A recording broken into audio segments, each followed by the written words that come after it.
Palmwösch. Palmsonntag war wir will in ne hure Wierdach. Drum hau er auch an, die erste Kier Egela. Er war noch Junggesell und huste mit sen Au Mam allein in der Aut Hüske.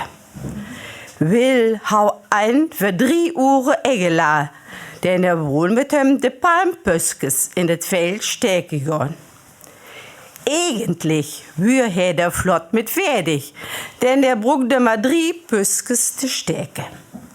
Wie an nu in der beste Sonnenstadt ankom, denn an war ziemlich Krieg, trocht will sehr stot mit an, ohne de dicke Puspalm unter der Arm durch het Feld.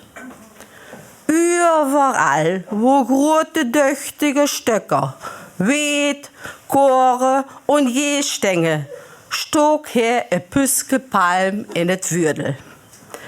An kriegt der Meint nicht mehr tu und war platt.